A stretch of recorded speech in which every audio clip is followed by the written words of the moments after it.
screen's dead, so go ahead, start without me, I'll fix it. All right, hello everyone, and welcome to tonight's school committee meeting. Matt, could you lead us in the Pledge of Allegiance, please? Pledge allegiance to the flag of the United States of America and to the republic for which it stands, one nation, under God, indivisible, with liberty and justice for all. All right. We have a consent agenda, the minutes from October 3rd, 2019, and oath to bills and payroll. Make a motion to accept the consent agenda as read. Second. Motion made and seconded. Any discussion? Hearing none. All those in favor? Aye. Opposed? None.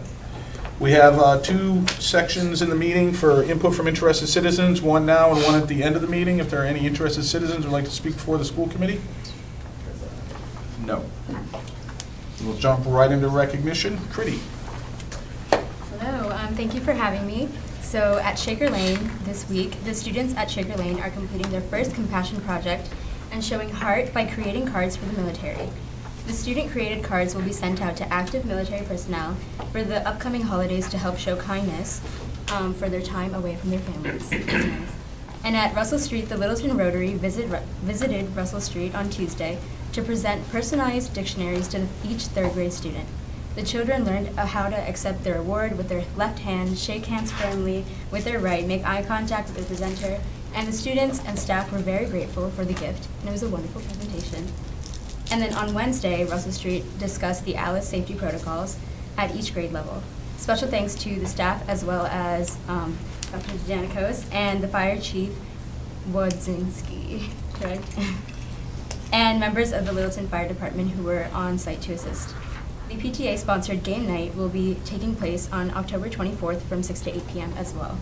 And at the high school, this Sunday from 12 to 4, there's this Littleton Scholarship Trust Drive, so high school students will be volunteering their time to go around to each household to collect donations.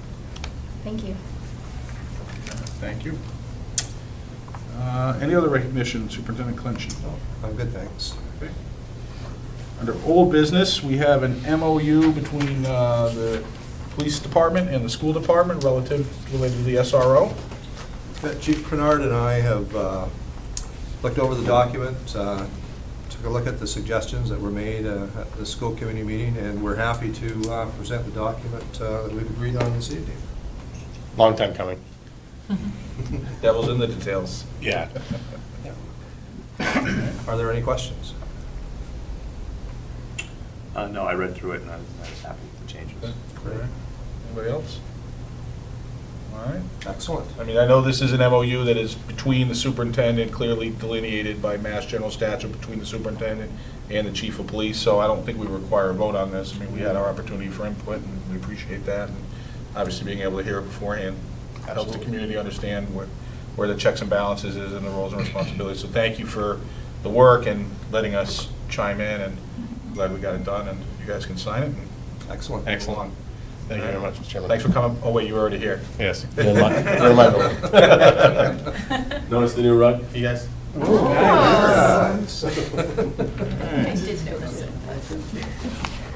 All right, thank you. Presentations, an update on the, presentation on the OnetoOne Chromebook Program.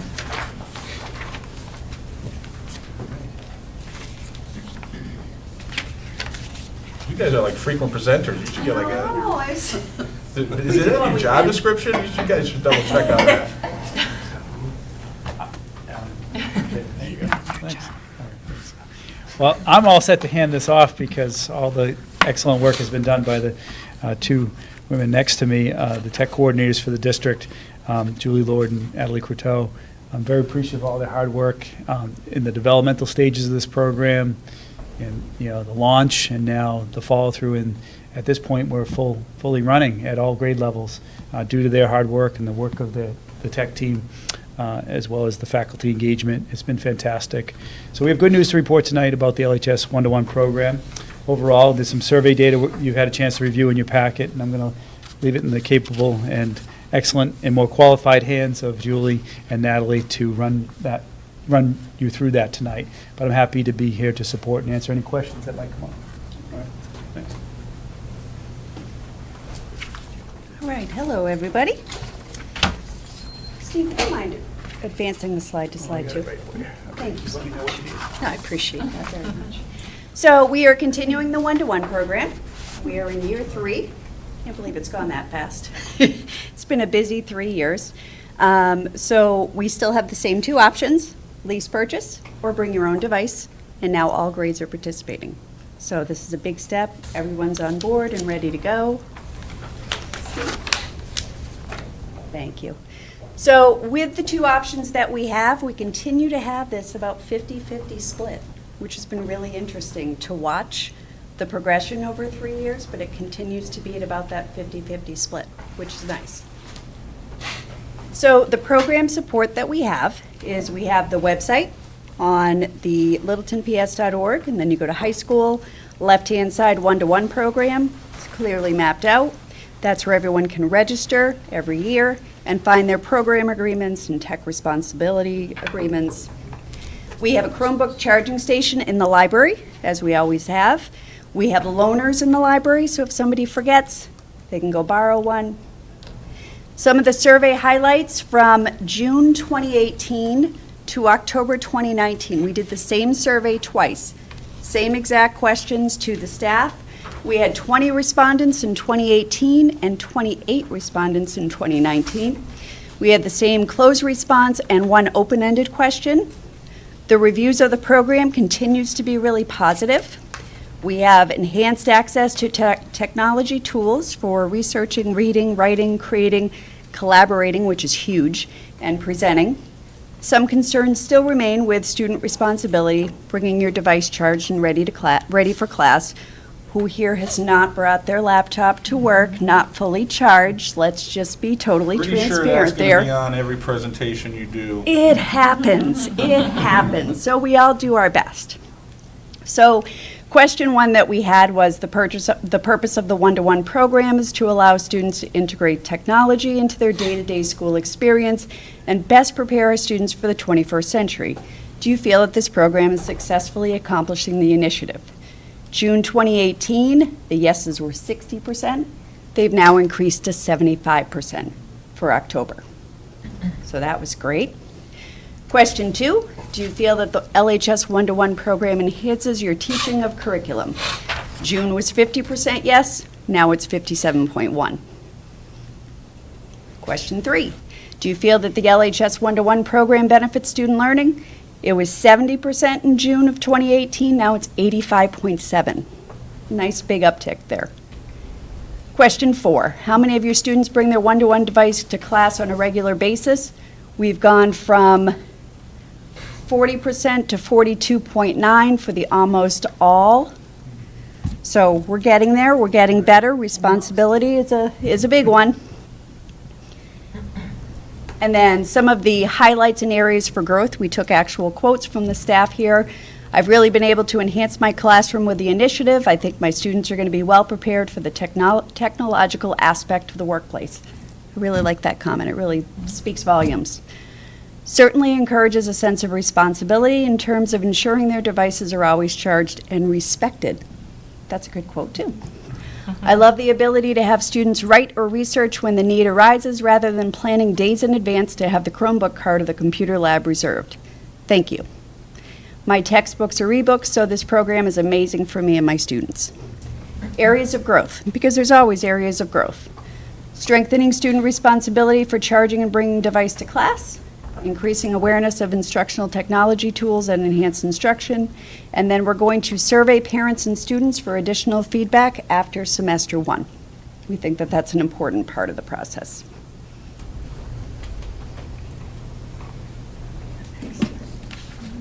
That's it? That's pretty it. Any questions, thoughts, concerns, reflections? Jen, we'll start on this end. I was just going to make a comment about how when I went to college, some people had laptops and not many, but you know, that was starting to become a popular thing. Now I'm back in school now, and a lot of students will have them. So I think, you know, if it's the way college is going to be in the future, like, let's make sure they're prepared now, and I appreciate it. So Excellent, thanks. Yeah, I agree. I think it's the initiative itself is extremely important. I've I'd like to see it expand to even the lower grades. But just out of curiosity, the number of respondents, 28, seems kind of low with the faculty. Is that, there was a sent to many more, than that's all we got back?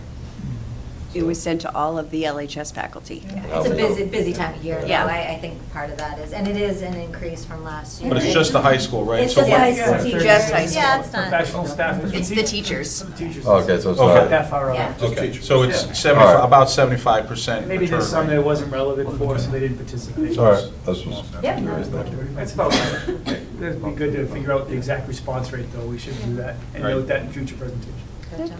Daryl, I've got 2 questions, but I'm gonna let you go first and see if you hit either one of them. No, I really appreciate the program. I think it's been effective in terms of getting the technology integration there. What I found was interesting was the comparison between question 2, which is, does it enhance teaching a curriculum? And the number of no's went up.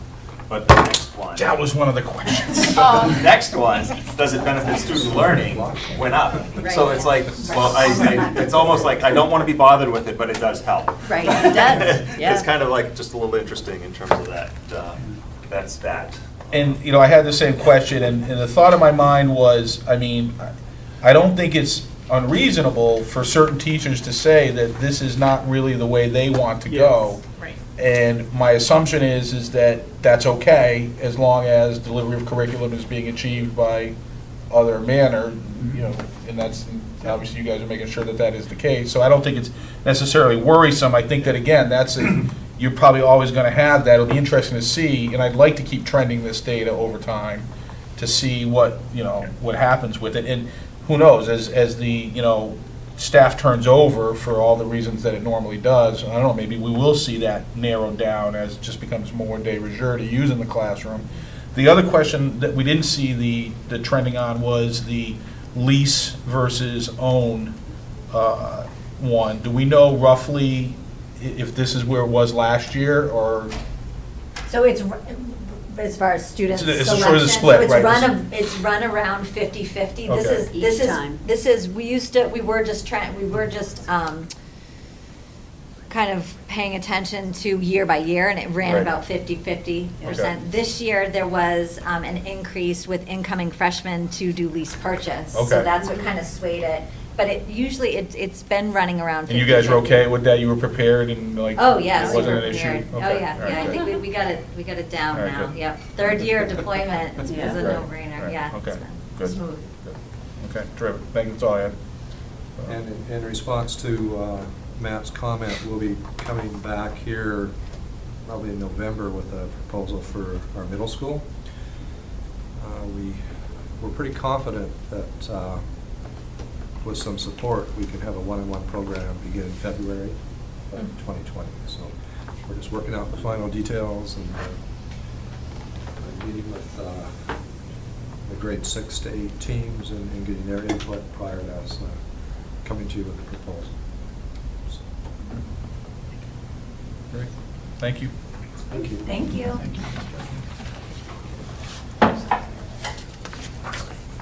Next, we have a presentation on AP testing at the high school. Okay. Good evening once again. Another presentation related to the AP testing. This is a presentation we tend to give every October. And Keith Camo has worked on this presentation along with Cheryl Harrington, who's a science teacher at the high school, but also an administrative intern. So what I'm going to do is turn it over to Cheryl, who will make the presentation. I'm happy to answer questions or elaborate, and I'll hold on to the clicker and change the slides. Excellent.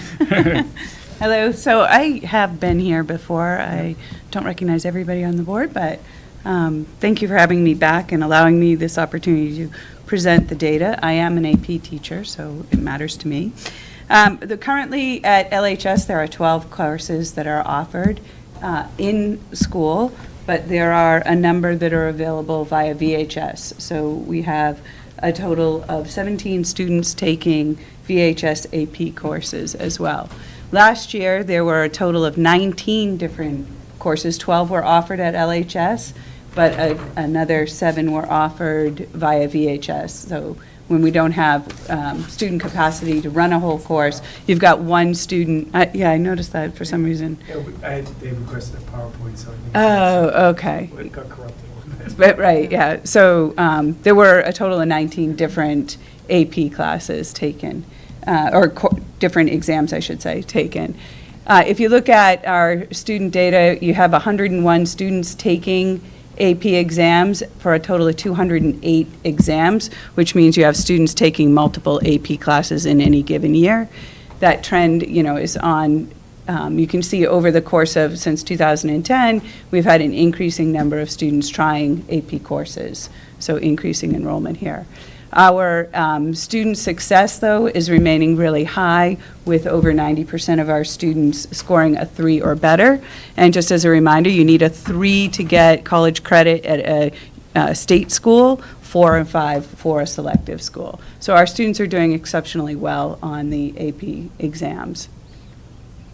This is looking at a trend over a number of years, and you can see if you look at the number of 5s or the number of 4s, we're doing well, keeping our pace with the number of student success. And at the bottom, again, the percentage that score a 3 or better, 90%. It's very good. This is just representing that data in a bar graph form so that it's quick and easy to see, but again, we have really good student success. Percentage of students with 1 or more scores of 3 or higher. We have 90% of our students have 1 or more of their scores of 3 or higher. And again, that trend is in line with what's been happening at the high school. Again, showing how successful we are. The AP board has these scholar distinctions where, depending upon how many grades of 3 or better you have, you can either be an AP Scholar with honors if you've got an average of 3.25 on all of your exams and 3 or higher on 4 or more of the exams. AP Scholar with distinction, you have an average of 3.5 on all your AP exams, a grade of 3 or higher on 5 or more exams. And then the National Scholars, those students are taking an 8 or more in the course of their AP career, and scoring at least a 4 on all of their exams and 4 on 8 or more exams.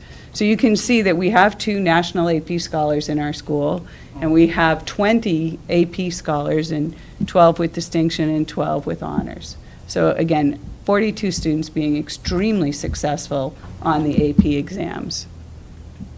Okay. Some special notes, we have 12 that are currently running, 12 different courses in-house. And again, there are a number of courses being taken via VHS. 91 out of our 101 students scored a 3 or better on at least one of their exams. AP Stats was so popular that there's now 2 sections this year. We started a new AP Computer Science Principles, is also being offered this year. And some of our students have expressed an interest in AP Economics. We do have a couple of students taking that VHS as well. The art history teacher wanted to note that she was particularly successful this year compared to the state average, and globally, 92% of her students scored 3 or better. And whereas in Massachusetts in general it was 71%, and globally only 63% scoring a 3 or better on the AP Art History, which is known to be a very difficult exam. So she wanted that, you guys to recognize that. Any questions? Daryl? No, it's very impressive sets of results from our students.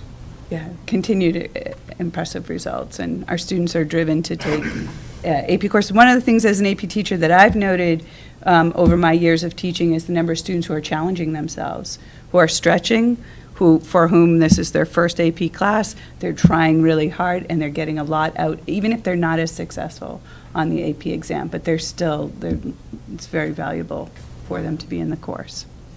Yeah. Oh, good, thank you. Looking at the data, if we go look up at the slide where it talks about the number of students taking exams and the number of exams taken, I quickly crunched it. It ranges from a high of an average of 2.18 exams per student to 1.85, and the average is really a little bit below 2. Is that fairly evenly distributed, or do we have overachievers who are really going for Overachievers. 5, and then we have Overachievers. kids that are more like to take 1? One, Yes. absolutely. Okay. That's And exactly. do we keep an eye on that to make sure that kids aren't losing sight of what the Appreciate you AP? saying that, because that is a concern for us. I think, as it is with all high-achieving high schools, students, we want them to have, challenge themselves, really push, and we have high expectations, but we also want students to feel supported and have balanced lives and enjoy the high school experience a bit and not be overly stressed out. We've talked about that with the YRBS data and the superintendent's focus groups last year about the students having, reporting to us, particularly at the high school, but this is at other high-achieving high schools, too much academic stress, too much life stress and struggling to keep up with everything. So we do counsel the parents and the students on this, specifically during the course selection process. Yes, it is true, like, there are some years where there's some students who take on that extra course or two they shouldn't have.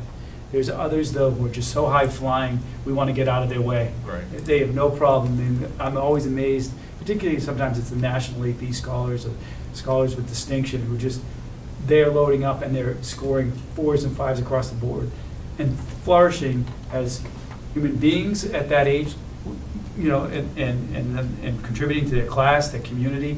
They can just handle it. There's just some kids that are just amazing that way. But we definitely have to be mindful of the fact that some students need to just back off and not feel the pressure to take, even when we talk about this with honor selection, it's okay to, if you're an honor student, to have a course or two that's a college prep. Maybe it's not your area of strength, but to back off a little bit so you have a little more balanced workload when it comes to homework. Some of these kids are really pushing too hard. There's no question about it. And so we're aware of it, and we're counseling on it, and with the parents and the students. And then I appreciate the comment you made about kids stretching themselves, and there's worth in it even if they don't achieve the 4 and the 5 or even the 3. And I fully support that.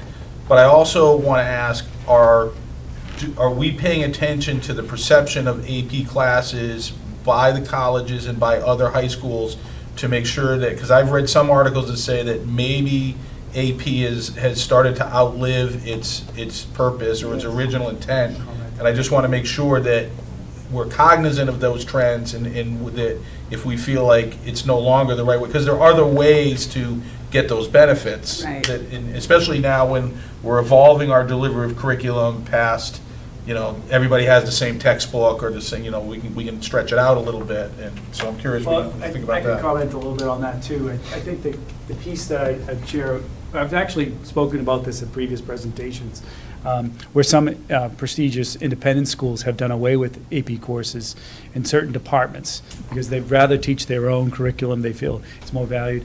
And it doesn't really affect college admissions, given the institution's standing with the college admissions process. So they have that stature to do that.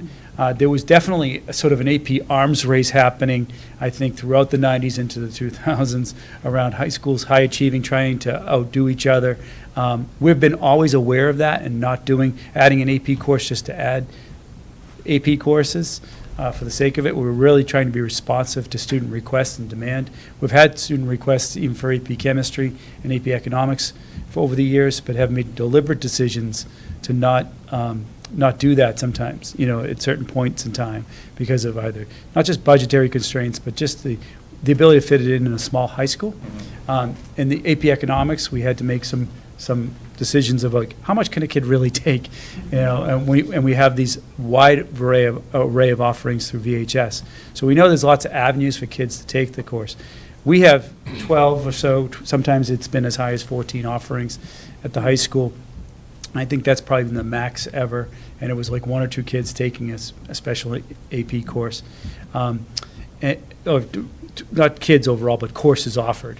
And there are schools with over 20, they offer every AP course. They're Right. so huge, and they have the faculties to support that, and the student demand for it.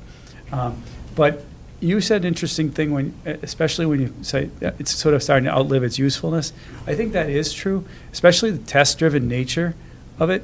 It sort of goes against overemphasizing a course that has too much breadth and not enough depth goes against sort of sound, really excellent instructional practice.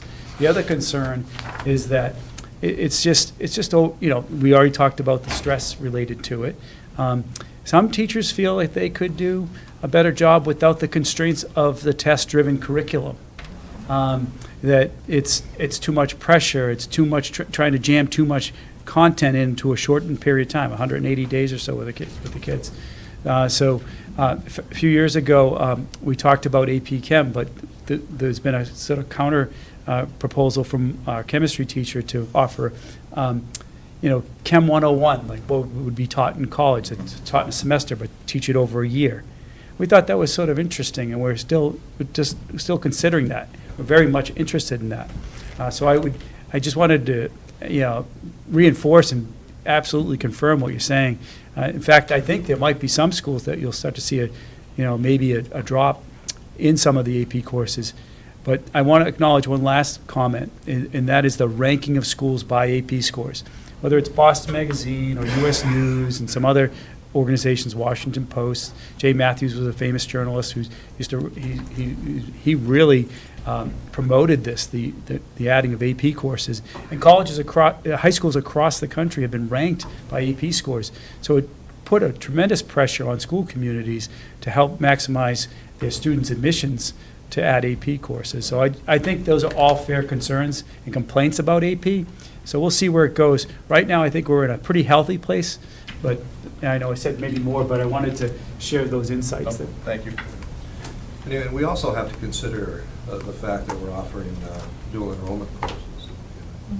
We've been having this conversation for at least 9 years. AP, I think, has done a good job, but I think it's time in the educational movement to start looking at alternative ways to offer courses to our students. And one thing that would be helpful with this data is to also have an idea of how many students are taking dual enrollment courses. Accountability status takes AP courses and dual enrollment courses into account. And that's the change, because before it used to only be AP courses, but now they're recognizing dual enrollment. Unfortunately, some of these institutions that rank high schools haven't got to that point yet. So hopefully in the next couple of years they will.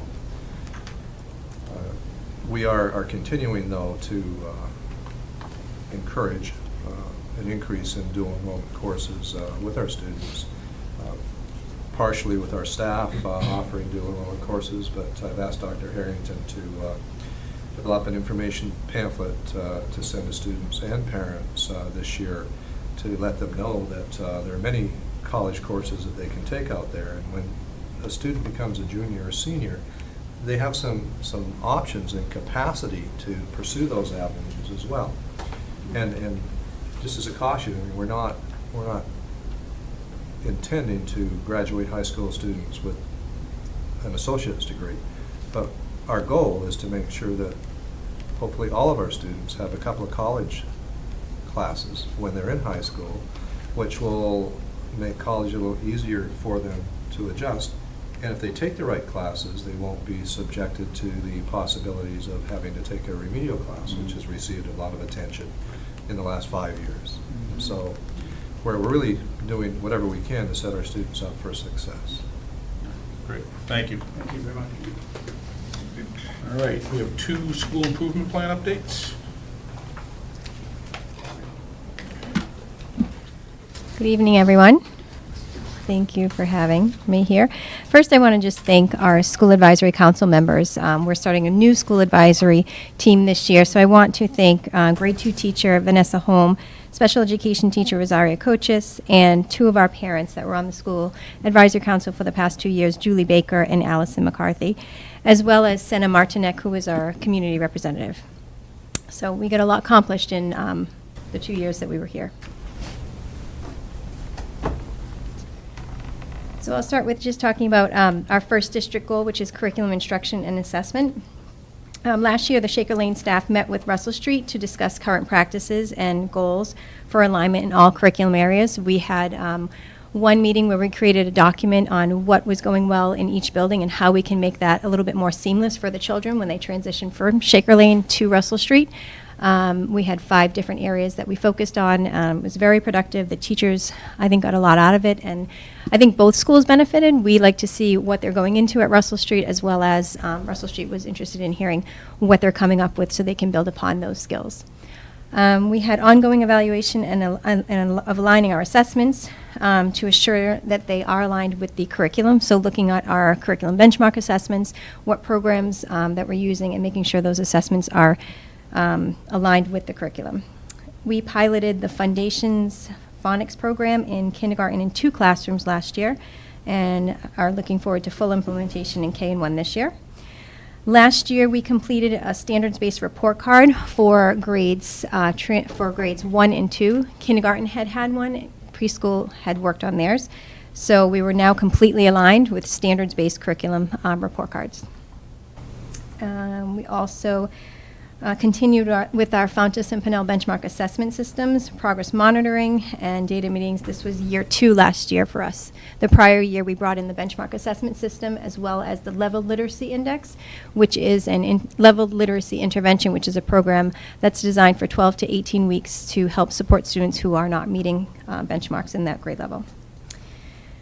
Last year, we put together a student success team, and we looked at the student success team form that we had. How can we better create interventions that are more meaningful, really look at targeting them to specific students as opposed to just broad interventions. We're continuing to work on that this year. We created a new document. We're also coming up with different protocols. We found a lot of success with that. Recently, Russell Street has asked for our form so that they can continue to grow with that at Russell Street. So I think it's just continued work on that area and sharing with Russell Street to make sure we're as seamlessly aligned as possible, pre-K to 5. And we had a guided math professional development last year with Dr. Nikki Newton. That was also pre-K to 5. And out of that stemmed a math study group book club with our Title I math teacher, Stephanie Russo. So we accomplished a lot in curriculum and instruction last year. Under Goal 2 for professional development, we do have our professional development committee that meets with last year Dr. Adjemain and then subsequently interim director of curriculum Beth Steele, and we're continuing to do that. Looking forward to some great changes. Beth has worked on some new changes for this year, so we're looking forward to continuing those committee meetings. Professional development opportunities from Heidi McGregor, who's our new STEM K-5 integration specialist, and she. We have a new piece that we'll talk about a little bit later on, but we opened up the Imagitorium last year, which is kind of like the mini think tank that they have at Russell Street, so that the kids can be exposed to different types of integrating technology across the curriculum, and then when they feed into Russell Street, it's another seamless transition, just building upon their knowledge at our level. Last year, we began to focus on social emotional learning with our school psychologist and guidance counselor, where we implemented a 6-week program that was focused on the social thinking curriculum on top of the current program that we teach in Second Step. We felt that this program was a little bit more targeted towards some areas that our students were falling behind in, as opposed to being reactive. We wanted to take a proactive approach, and we started the first 6 weeks of school with this social emotional curriculum, and then created groups that needed more intervention with Laura and Justine. We had study groups and presentations based on each of the chapters from Social Emotional Learning in the Classroom, a book that Dr. Clenchey purchased for all of the Littleton Public School employees. We did that during our staff meetings. We focused on each chapter. We talked about the highlights, how we can implement it in our school, and how it fits into Shaker Lane. We purchased additional Second Step kits for pre-K.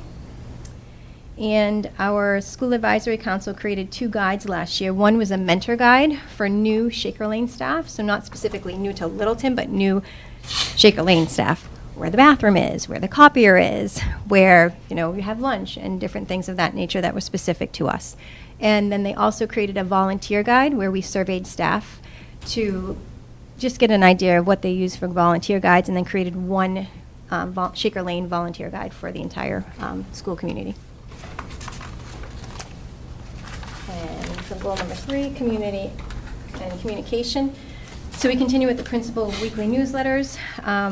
We hope that we were helpful when Julie Lord and the rest of the tech department were creating their website, because we surveyed our staff, our community, our parents, on what they wanted to see in the website, what they wanted easily accessible, what they couldn't find that they wish was there. We surveyed all of that data and then passed that on to Julie, and hopefully that was conveyed, because I feel like we did a good job with our new website, and hopefully all of those questions were answered. Teacher blogs and Twitter feeds, we continue to do that. We had 2 presentations from Charity. Actually, we had 2 staff presentations and 1 parent presentation from Charity Bell last year.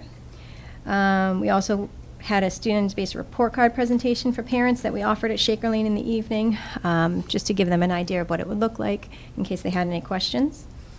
We also have Littleton High School. We partner with them to work in the classrooms and with specialists from kindergarten to 2nd grade, different opportunities for them to volunteer. In kindergarten, Mrs. Barth always invites in the seniors to come in and do a partner reading with the students in that class, so she continues to work on that. And we had some community school-wide events hosted by the PTA. They hosted a fall cleanup day where we came together, cleaned up the school. It's about time that we do that again. We're just waiting for a few more leaves to fall, so hopefully we'll do that again this year. We had a few compassion projects last year where the kids had the opportunity to give back to the community. We collected hat and mittens for the House of Hope in Lowell. We created Mother Day gift bags for the Wish Project in Chelmsford, and we had a food drive for Loaves and Fishes in Devens. And we continued to have our art show, our Winterfest, our book fair, and we did a book swap. That was, I think, a couple years now in the making, where students can come in, bring books, swap books out, and get new books.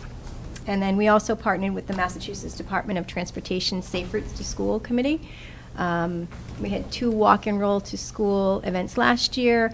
They came and talked to us about safety procedures, and we just collaborate them with safe ways to come to school for kids. District Goal 4, Climate and Culture. Last year we put together a safety committee. We meet, last year we met every month. This year we're meeting about every other month. We feel that we have a good foundation now that we've met. We met about 6 times last year. And we just, we have a leadership safety committee, and then I bring that back to our smaller safety committee, and then we talk about what do we need to do to make our school safer, what different things, how are our fire drills going, our school safety drills. It's a nice committee to just bounce feedback and get the teacher's perspective as opposed to just administrative, because I feel like they're always with the kids and they're the ones that they have a lot of really good input. We had 2 safety drills last year. That was our first year implementing them. They went well. We have another one coming up next week. We'll do 2 again this year. Every month we have a community meeting where we come together, an all-school meeting, and we talk about heart, honesty, effort, acceptance, respect, and taking responsibility. We try to couple that with a couple of compassion projects throughout the year. We also started a scheduling committee a couple of years ago. We continue to do that, where we look at the best schedule for children. What do we focus on? What are our goals? And we have grade level teachers, special ed teachers, reading specialists, a host of people looking at the schedule from different angles to make sure everyone has their airtime and everything is equitable. We surveyed, I mentioned this before, we surveyed parents and staff for volunteer guidelines, and we developed a building maintenance plan. We surveyed staff on things that could use a little upkeep, things that we're looking at. So it was a nice way for us to just voice what needs to be worked on at Shaker Lane.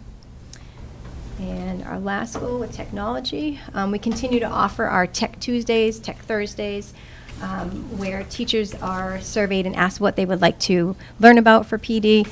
And Heidi and usually Allison Bullock, she is our tech leader. They put on those PD opportunities for staff. The Imagitorium opened up last year. These are just a few things that we had. We had purchased some Ozbots, Lego wall, wind tunnels. We also wrote a grant for the Daughters of American Revolution, and we received that late in June. So that was also another piece. With those funds, we purchased additional items for the Imagitorium. The grants that we also were awarded were Breakout EDU and the Wind Tunnel. Those are also in the Imagitorium. We participate in Global STEM Day.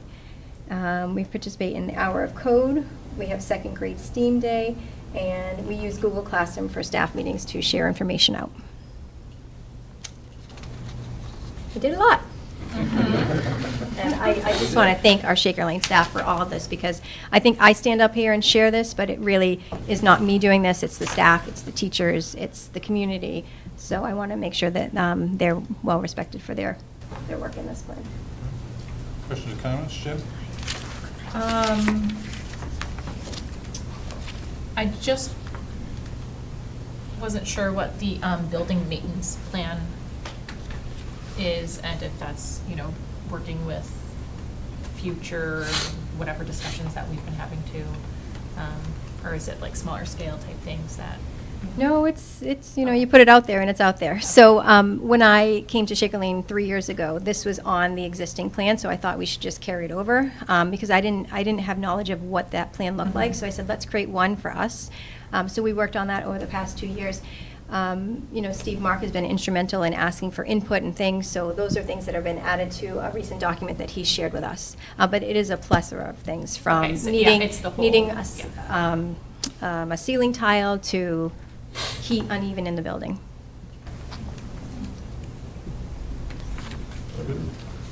Wouldn't matter whether the heat was even or not, it still wouldn't be good enough. It's always hot, this is always cold. Come up to my office sometime. Hold on, Michelle, sorry, we missed Carol.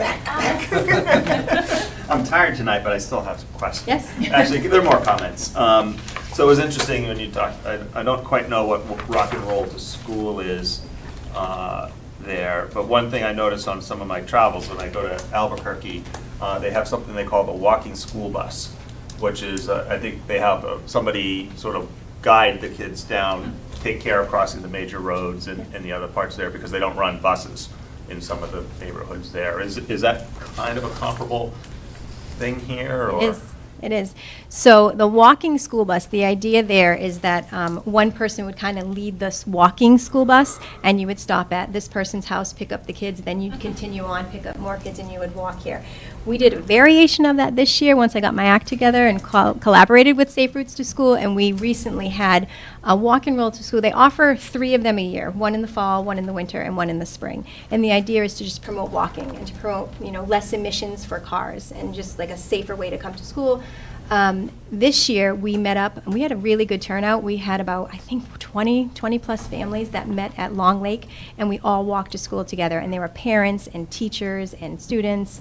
Some rode their bikes, some pushed kids in carriages. But the walking school bus is an idea that someone hosts it and you pick people up at their house. I might get there one day, Daryl, not sure. Well, no, particularly That is since part of it. we put the town's put the sidewalks in, at least on Goldsmith Street Yes. there. Obviously, Shaker Lane doesn't have sidewalks, so it's not necessarily as conducive to that. But, anyway, I just, like I said, I saw that program in my travels and was wondering what the correspondence So we was. adapted it a little bit. There. I don't know where everyone lives yet, so maybe I can do that in the spring, but we thought it would just be a nice place for us to just meet, get together, and then walk together. Yep. The other one, under no circumstances imply that I want more testing. How do we start looking at the effectiveness of these programs? In terms, you sort of had a couple of success stories in terms of the transition to Russell Street and the Magitorium and the hands-on pieces there, getting them more familiar. Is there other ways that we're looking at trying to evaluate the effectiveness of some of the things that we're doing here to either determine whether we need improvements in it or maybe the time has passed for it, something newer needs to replace it? Yeah. No, I think that's a great question. I think the people to survey would be the students and the teachers. I think the students, their experience coming from Shaker Lane to Russell Street, I think, Heidi McGregor, if we're speaking specifically about the Imagitorium, she would have a really good pulse on that because she sees the kids K through 5.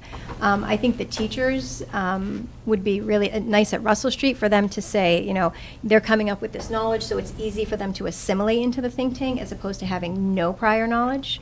So definitely maybe just conversations. Yeah, and the think tank is one, but maybe even in terms of the transition into the other academic classes too.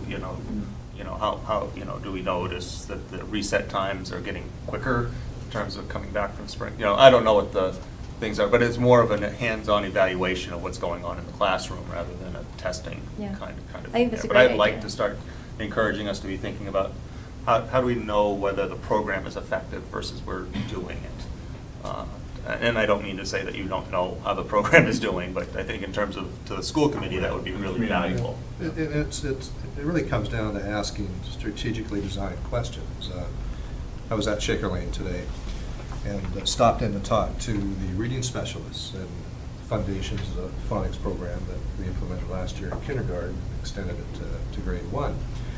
And the conversation I had with them, they were very pleased with the results that they're already seeing for such a short time of implementation. So I really believe that questioning is key. I accidentally had a focus group today with grade 2 students, and the teacher made a mistake wasn't a mistake, it was kind of funny. Do you have any questions for the superintendent?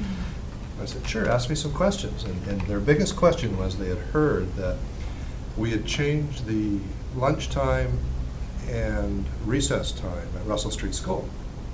And they asked me why that was done. So I talked to them about the fact that I've been sitting in classes for a while, it's nice to go outside and burn some energy off before you sit down and eat. And I made the comment, would you go swimming right after you ate lunch? Well, no. I said, well, it's kind of similar to that concept. So then they said to me, well, how about snack time and recess? So we started talking about that because Shaker Lane started to mix that up this year. And so at the end I said, well, what do you think? How many of you want snacks before you have recess? And then how many of you want recess before snacks? It's like whether we start before Labor Day or after Labor Day. So everybody was happy at the end of the conversation.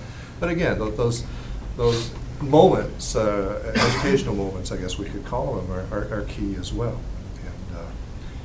And having that not a watchful eye, but an inquisitive eye to see how your students are progressing. SEL is a prime example.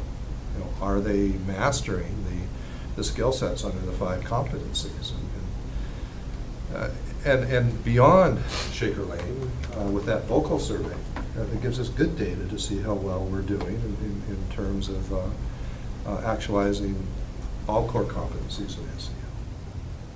They also give a bullying prevention rating as well with that vocal survey. So we do have a variety of things, but I think the key word is to be strategic about how we're accumulating this data. That should be ongoing.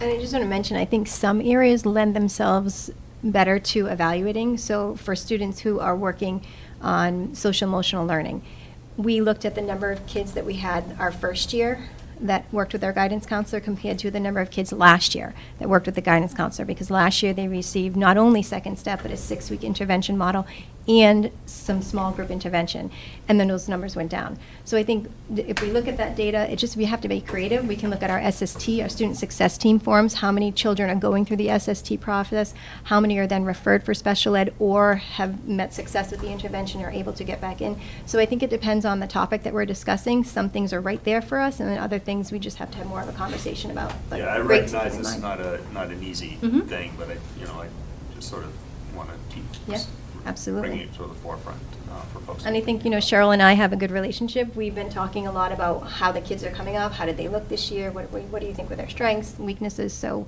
we'll continue to foster those conversations.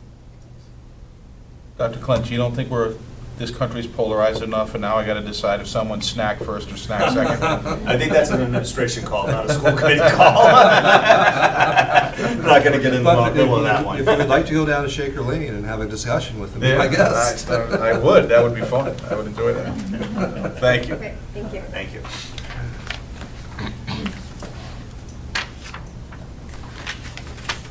Hello. I'm reiterating the points that Principal Bizidlo presented in the spring. So I'll just go over the highlights from the spring. For curriculum, instruction, and assessment at Russell Street, they expanded WIN, the What I Need program, the intervention block to 45 minutes last year. They utilized Second Step anti-bullying program. They purchased the Second Step social emotional learning program. They taught the Answer extended writing protocol in grades 3 through 5, transitioned to the next generation MCAS assessment on the computer for all grades, and created the first student staff kiln projects, if you remember that presentation we had in the spring.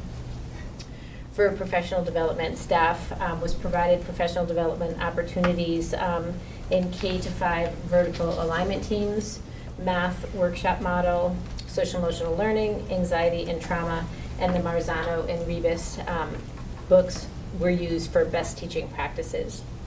In the community and communication area, Russell Street offered Empowering Families 101 forums on a variety of topics to support Russell Street families and students. They continue to expand partnerships with the Littleton Public Schools. The middle school has started to come over to the Russell Street School to do a little snippet of their theater productions to entice students and families to go and see the full production. And also second grade and fifth grade transitions have become expanded. They maximized the positive outreach to parents and families. They created a grade 3 Russell Street School video tour, and there's also, and continues to be, tremendous support from the Russell Street PTA. For climate and culture, Russell Street continued to build capacity of staff around offering an environment that fosters the social and emotional learning of all children. They implemented a positivity theme. They had Friday musical moment. They had student staff shout outs and acts of kindness theme. They provided mindfulness club and activities, generated student social emotional learning goals in some classrooms, and expanded the ALICE practice drills K through 5 and collaborated planning with the staff and Michelle at Shaker Lane. For technology, they added a K-5 STEM integration specialist, which transformed the K-5 learning experience, utilized virtual reality to enhance the learning experience for students. They enhanced the Russell Street Digital Citizenship Program. They acquired the Pancake Bot. I have been the recipient of some pancakes made on the Pancake Bot. They're fabulous. Even when they've been sitting on your desk and cold for a while, they're great, as well as 3D printers. And the technology is becoming really seamless with student-inspired projects.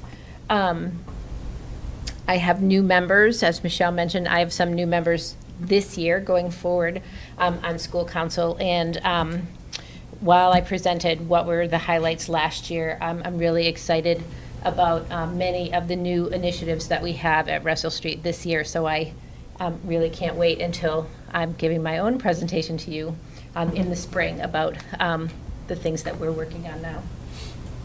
Any questions? Daryl? Maybe I'll just touch on it because I think, and I don't track, we haven't got memorized all of our youth risk behavior surveys there, but at which point does the stress aspect start building? I don't think it's quite at your school, it's more the transition and then the other parts there. And that might be an opportunity for us to be thinking about, is there something different that we need to do in our programs or augment? Because I would like us to be thinking long-term about how we address the, and actually, there's a nicer term rather than bullying, the acts of aggression aspects, as well as the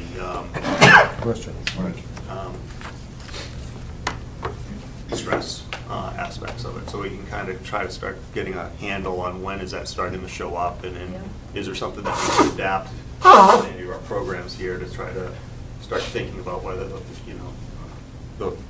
when do we need to do those and how effective are they? Yeah. That's a timely comment, and I'm just going to say 2 sentences and then turn it back over to you. Principal Temple has worked with staff to implement a positive behavior plan for the school, and hence a program called Stripes, which perhaps you could elaborate on. It has already made, or it is making a difference already in terms of behavior, accountability, restorative practices. So that will have an impact on the middle school as we continue with that. In terms of stress, our health curriculum, our guidance counselor, Justine's involved with not retooling, but reassessing how we're working with students and developing resilient skills. How do you cope with stress? What are some of the strategies?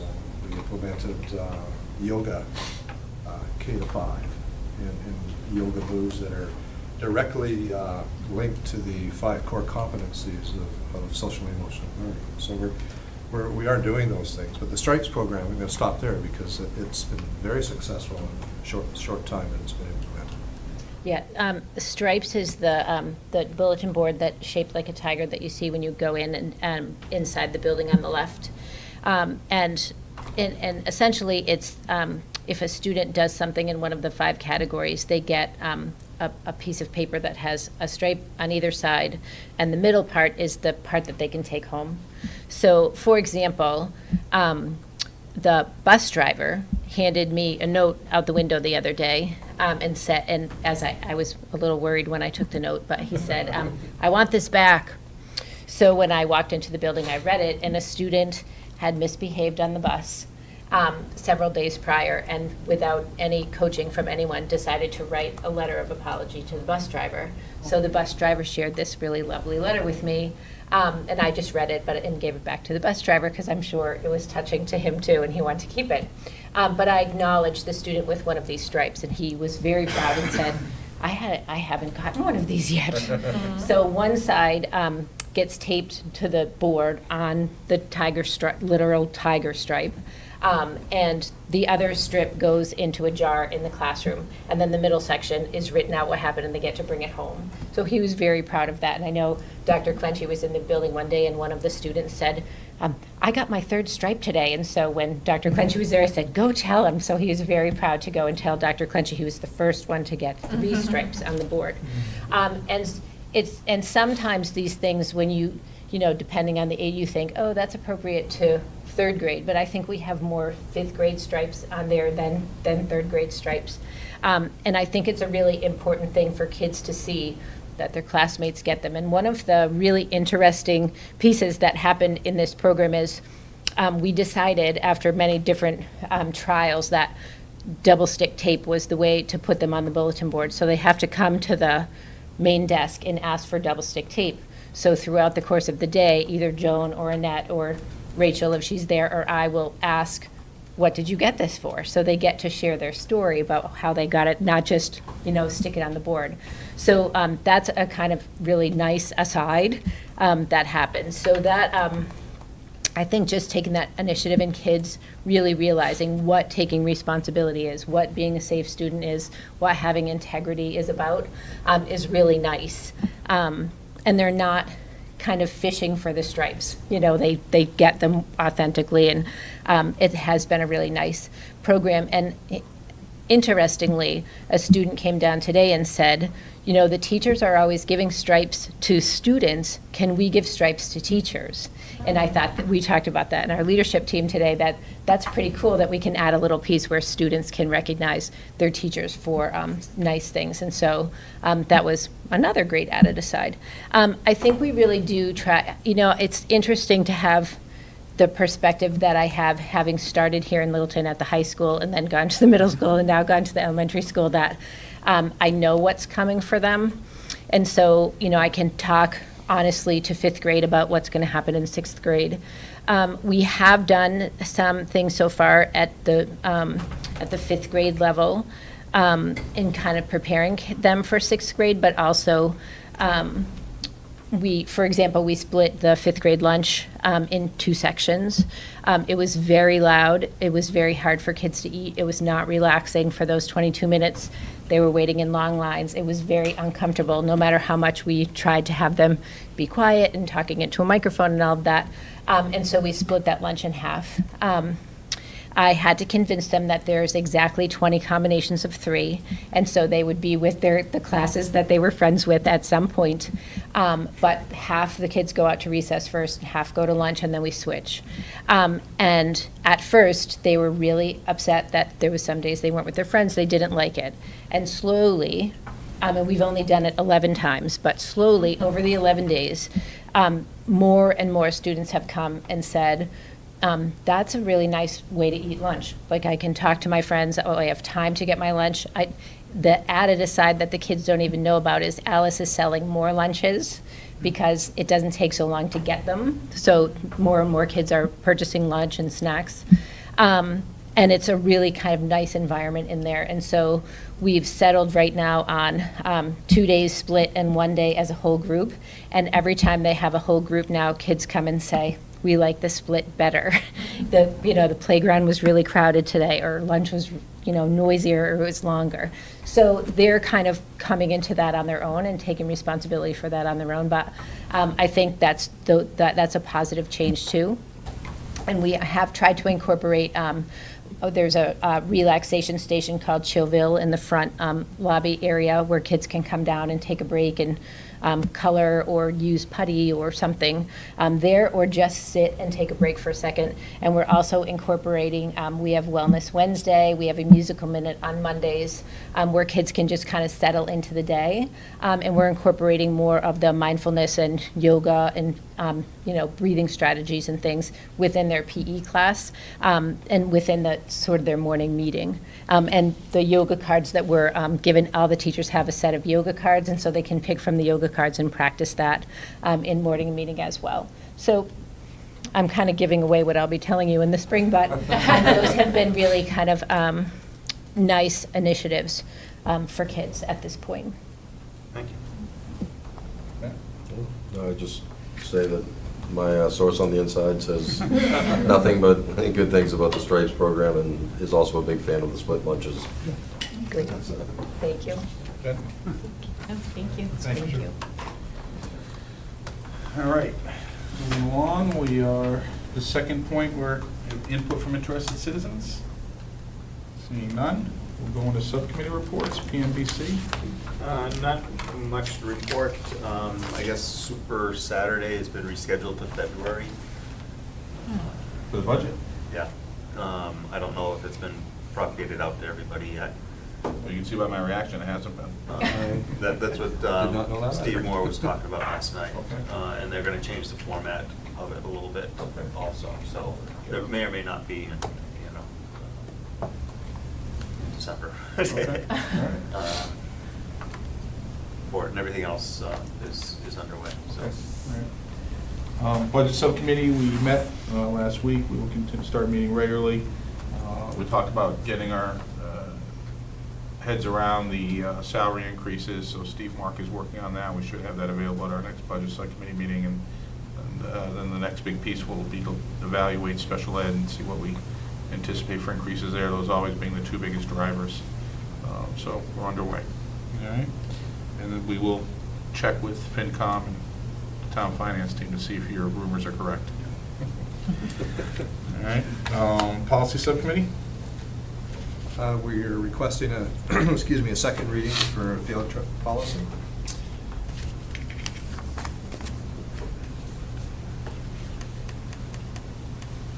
Any questions on the Questions or comments? conditions?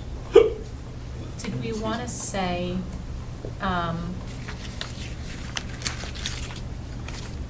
trying to remember what we said last meeting. Do we need to have the out-of-state overnight trip part in there? Because what if it's an in-state overnight trip? Is that- Policy's always referred to out-of-state overnight trips. Okay. So, yes. Okay. Yep. Yeah, I remember there being something. Yeah, I did take out some words. Okay, in that great. sentence. Thank you. Then added guardian. Yep. above. Yep, I saw that. Any other comments? That's good. Okay. I like it. All right. This is our second reading, so I'll entertain a motion. Make a motion to approve for second reading IOJA field trips as was modified for those sessions. You said IOJ, IJ. All right, IJ. Okay, motion made and seconded. Any further discussion? Hearing none. All those in favor? Aye. Opposed? None. All right. Anything else? I just, since we're so early here, just a couple of things, and I don't, we will stay early, I promise. Really don't get a lot of time or to talk about some of the things that are happening in central office, in particular with special education with our PPS director, Ms. Muir. We had a tiered focus monitoring review, and that was in the area of special education and civil rights. We scored the highest, and the highest score is self-directed improvement. So that's the reward we get. And we also submitted a special education plan. It was approved in its entirety without any recommendations. So congratulations to the hard work of the SPED department and Ms. Muir for making sure that we're taken care of. Great, thank you. Always good news to hear there is no news. Yes, Yes, exactly. That's always a good thing. Certainly, thanks. All right, anything else? I will entertain a motion to adjourn. Motion to adjourn. Second. All those in favor? Aye. Aye. All right, thank you, everyone. Thank you, LCTV. We'll see you in a couple of weeks.